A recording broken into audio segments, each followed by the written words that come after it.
श्री राम का नाम अलग अलग देश की सीमाओं के पार भी गूंजता है। तो आइए जानते हैं। एक बार फिर से हमारे नए रोचक वीडियो में आपका स्वागत है। थाईलैंड में श्री राम, थाई रामायण, रामकियन, थाई कला, साहित्य, नृत्य और वास्तुकला को गहराई से प्रभावित करती है। बैंकॉक में what Fra cave, emerald Buddha का मंदिर में रामायण के आश्चर्यजनक चित्र प्रदर्शित हैं। इंडोनेशिया में श्री राम, इंडोनेशिया रामायण अंतर्राष्ट्रीय महोत्सव की मेजबानी करता है, जिसमें महाकाव्य, नाट्य और दक्षिण पूर्व एशियाई दल शामिल होते हैं। रामायण का प्रदर्शन आमतौर पर व्यंग्यकुलित कठपुतली शो के माध्यम से किया जाता है, जो कई रातों तक चलता है। बाली में रामायण का स्थानीय बोली में अनुवाद करने की परंपरा है। वियतनाम में श्री राम, वियतनाम के ट्रा क्यू चाम मंदिर में श्री रामायण पत्थर की चौकी 7वीं शताब्दी की है। चंपा के मंदिर शिलालेखों से पता चलता है कि वहां रामायण ईस्वी 7वीं शताब्दी तक से जानकारी थी। जापान में श्री राम, जापानी विविधताएं 10वीं शताब्दी के दौरान सैम्बो एकोतोबा के रूप में लिखी गईं।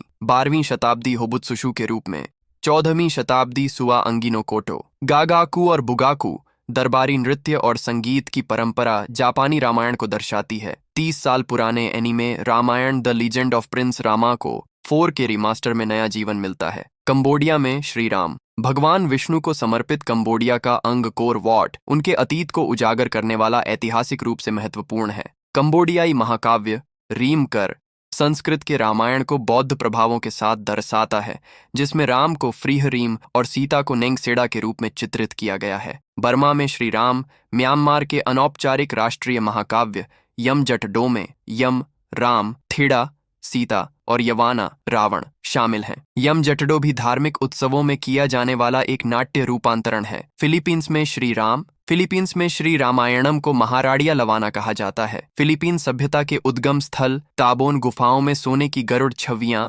रामायण साक्ष्य का सुझाव देती हैं। दक्षिणी फिलीपींस में मारानाओ लोग रामायण की व्याख्या करते हुए एक पारंपरिक नृत्य सिंकिल करते हैं। लाओस में श्री राम, लाओस रामायण का शीर्षक फ्रा लाक फ्रा लाम है, जिसका अर्थ है लक्ष्मण और राम। फ्राराम की कहानी लाओ लोगों के लिए इतनी महत्वपूर्ण है कि यह उनका राष्ट्रीय महाकाव्य बन गई है। राम, कृष्ण और विष्णु के अवतारों की मूर्तियां यूनेस्को की विश्व धरोहर स्थल लाओस के वाटफू चंपासक में हैं। दक्षिण पूर्व एशिया में रामायण की प्रासंगिकता का अंदाजा इसी बात से लगाया जा सकता है कि 2017 आसियान शिखर सम्मेलन के उद्घाटन समारोह में रामायण के संगीतमय संस्करण का मंच शामिल था। चीन की रामकथा, Indira Gandhi national centre of arts में छपे एक लेख के मुताबिक चीन में रामायण का एक अलग ही रूप है। चीनी साहित्य में रामकथा पर आधारित कोई मौलिक रचना तो नहीं है, लेकिन बौद्ध धर्म ग्रंथ त्रिपिटक के चीनी संस्करण में रामायण से संबद्ध 2 रचनाएं मिलती हैं, अनामकम जातकम